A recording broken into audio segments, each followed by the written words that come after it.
nga walay gibuhat nga we are almost acting as an executive officer in this town with regards to the issues to our environment, specifically our marine resources. Nga maigahatag na to og economy sa atong lungsod sa Panglao. Now, I think it's the concern of the mayor to think on how to sustain aron nga itong turismo diri sa Panglao mo sustain po. Thank you, Mr. Chair. Mr. Chair, Okay. I rejoin there, Mr. Chair. Okay, Honorable Dumalawan. I would adhere to the statement of Honorable Montero, Mr. Chair. That is what exactly akong ipasabot, Mr. Chair. Now, kita dito sa SP, we are just legislators. We are on the legislative side. It's more on kanang mga problema sa implementation na mga which should be done by the executive, Mr. Chair. Kanang, yes, nakasabutan ninyo, no? Pero, if only you experience now attending barangay assembly. Unang, attend ako barangay assembly, ako yung i-discuss what is the boundary between the executive and the legislative. Pero ang mga tao, ana, in their layman's understanding, wala sila kasabot. Pagka nga giilik ka sa mga tao, mubuhat ka o buhat ka, bisag dili na imuha, mumali lang pagtuo. Nga, wa kasabot sila ka nang ingon og usurpation ng power. Pwede mo tayo ikiha sa executive o kita mo perform na iha. Asagdan taon na, pag naman kita ikiha. Pero sa mata, sa katauhan ba, labi na sa mga common nga tao, wala sila kasabot o sa boundary sa sanggunian o sa kananaang buhatan sa mayor. Kaya ang ilang orientation, tinuod man, now I now beginning to realize, ang ilang orientation, na sila sa baryo. Baryo. Lahi, amo na akong pagpasabot. Ang trabaho sa kapitan o konsihal sa barangay, dili pareha sa konsihal, vice mayor o mayor sa lungsod. Nga naman sa baryo, 3-in-1, murag kape na sila. Sila yung gama sa barangay ordinance. Pero sila po mo implementar. Unya, og na mga problema, sila po yung husay. Dili pareha ang i-explain nga dili pareha sa municipal level. Kitay mo panday sa ordinansa, kitay mo panday sa mga resolusyon o kana mga sana kana na ang polisiya, pero dili makita na ang maka-implementar ang mayor man, pero wa kasabot ang mga tao nang ilang orientation ang barangay nga perspective nga ang kapitan o ang kana na ang konsehal sa barangay way kapanday sa barangay ordinance, sila po mismo ang mo implementar mo na ilang gitanaw ba? Wa sila kasabot sa atoa nga na ay puwang na boundary between the executive and the legislative. Mr. Chair. Okay, Honorable Lumaluan first. That is why, Mr. Chair, atubang ta sa tawhan in aid of legislation. But if concerns nga naanatay ordinances nga makatubag ana, dili nato na ikita kung di ato na ihatag sa mayor. Di kay dugang-dugang na matanig meeting niya man dahil dili kaya kung mo implementar. Pwede na natong pwede na natong i-director so nga mayor na pero sabton ko na to ang lagi ang mga tao ba ang level of di mo na to i-underestimate ang ato mga kaigsuunan ba kadaghanan yun ang level of understanding ba wa sila kasabot o kung say boundary sa kagawan sa lungsod o ang mayor o vice mayor ang ilang pagtuo pareha ta sa barangay mo lang this a challenge on our end Kaya Mr. Chair, nag-meeting na taana before pahinan ng mga illegal diving. Kanon, kitagaan ninyo og nga ana mo lugara, pwede mo mag-drive. Di pa naman, contradiction, mo contradict pa na sa atong ordinance. Ato ordinance is, ang island sa Balikasag, wala yun na siya ito dive. Kaya ka naman mo hatag man mo og kanang lugar nga pwede ana mo intro.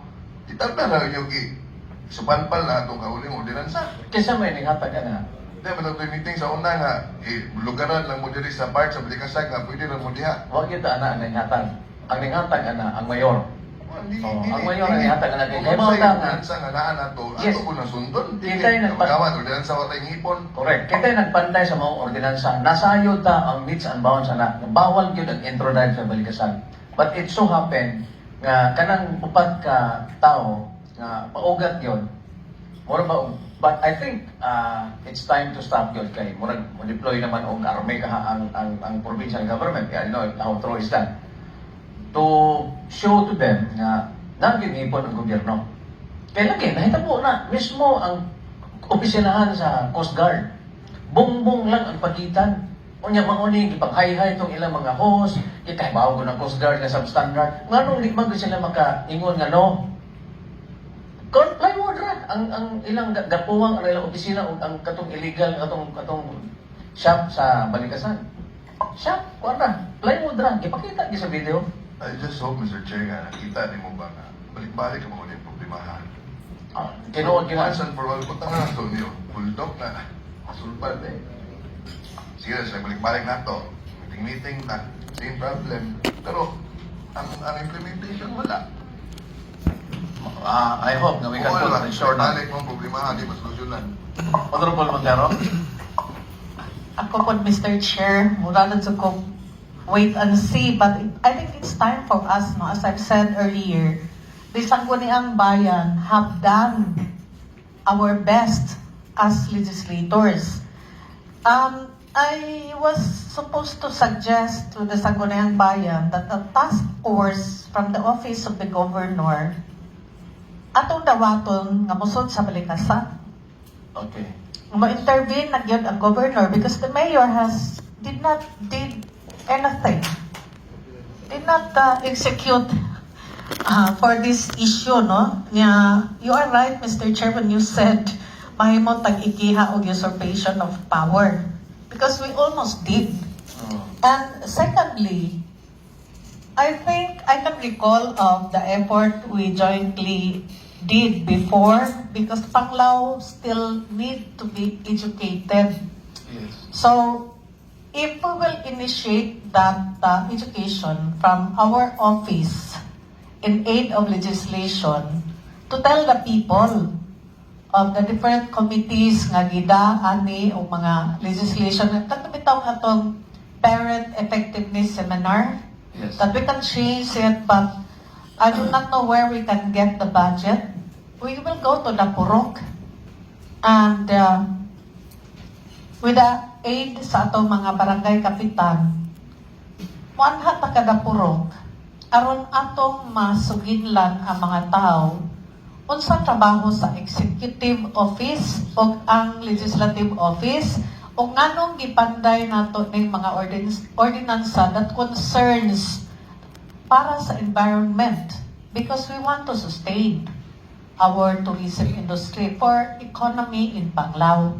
I think we need to do an education, massive education campaign, and because I was so kanang sad when you told when you during your kanang kuan nga during sa ato ang mga tapok-tapok kada barangay ang mga tao kay bawo Wala pa yun. wala pa yun. So there's a need, and I do not think that the office of the mayor is concerned on education.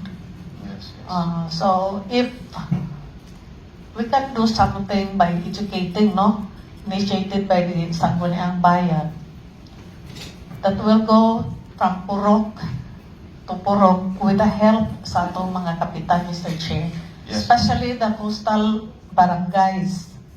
Arong maaming concern. And if possible, we go first to Balikasan. Because we cannot control those illegal mga dive shops as what we discussed because kung taga mag-permit sa mayor, wala tana. Matay mahimo. But if we allow the office of the governor to intervene for Balikasan only, I think magkatabang na sa lungsod aron ma-regulate ang mga illegalities diha. Labi na kay ang Balikasan, maunay anha gyud sa mga divers. And how many divers, how many snorkelers is our basis sa atong earnings para sa atong income sa lungsod sa collection sa atong EUF. Wanay mga tanawon sa dagat, ilab sa dagat, anak na nangaguba na uminos gyud ang atong taxes sa lungsod, Mr. Chair. I hope you were able to Yes, get yes. to what the idea or the thing that I'm talking. Thank you. I think we are also mindful of that, no? And then lagi ako mong i-encourage na umuattend on that, I don't know, it's your privilege and it's your right not to attend. Like for instance, gahapon, pirahan tas tangnan. Ako, I have to be candid with you. Honorable Alcala was there. Gibirahan ta sa tangnan. Harap-harapan yun nga diskurso niya nga kamoy gagpapag anang akong gihangyo nga lidwol. Kamoy gagpapag anang akong gihangyo ang mga abogado. So, I don't know, yung sa manuwa naman ko kaara ito, pagsugod ni Honorable Alcala, ni excuse ko kay have to attend equally important meeting po. Lami ko doon, it's also good kung naatan dito. Aron kita po maka, in our way, maka-depensa po tama. We have to give the people what is the objective, answer.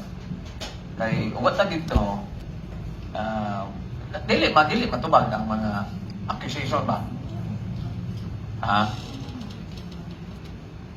Ako na ang purposely mo sa flow sa kanang yang Barangay Assembly, siya mo gud muna usata. Ibaliktad nila intentionally sa tangnan. Ako I was caught unaware ba nga ingana na ang flow. Giuna ko so unsaon nimo pag di ba mo ka pwede mo rebuttal kay nauna naman ka ngarapin lang mga speakers.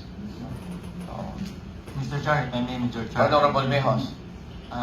When we planning to call a meeting with the BIDR, also the Mindro office, BPO, Mr. Chair, as soon as possible because we have a lot of report, a lot of diving operation without permit, Mr. Chair.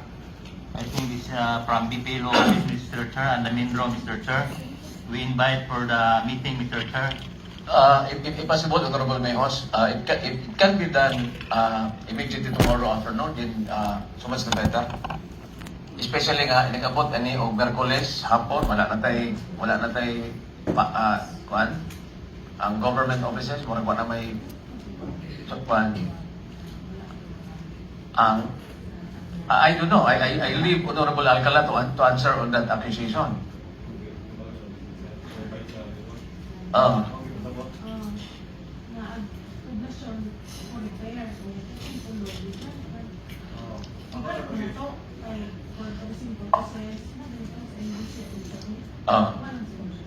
Mo na gi-clarify, tawag ako gingnan si Pudalan kahapon, kaya si Mr. Pudalan ina, nga, basin ang iyang lead ball nga tig-incest nga ibuhatan, pasigwa sa kasabot, kaya ka nag-ibutang na ng mga dagkong mga tapol, mo na nag-imin sa provider, kaya mo man siya moingon og digital nga lead ball. Lead ball na may iyang gibutang. Lahi mo na digital nga lead ball, kanang pareha sa Fatima, kanang pareha sa Causeway. Gahapon o dahapon ko opportunity yung taga makaribatal ba?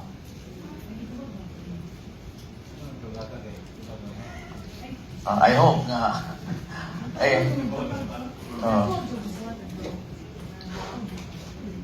lagi plus katong giingon niya nga gibabagan na to ang mga lawyers wa man ta I mean siguro attorney nila baka gani ato namang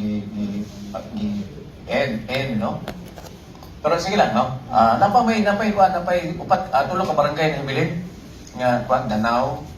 I think Libao, no? Wala pa ang Libao?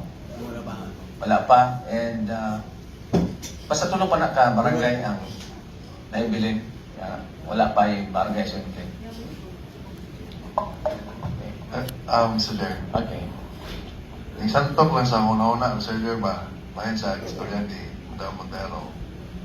Kung maabot ang time na ang province mo intervene, kung sagpa na sa NATO din sa Pangulawan. Yes. Wala tayo nahimo. Maingan sa tawa na wala tayo nahimo pa ita. Yes. Yes. Honorable Alcala is recognized. Point about that, Mr. Chair, we have to move now, Mr. Chair. Okay. There was the motion, Mr. Chair. Okay. Summon committee reports.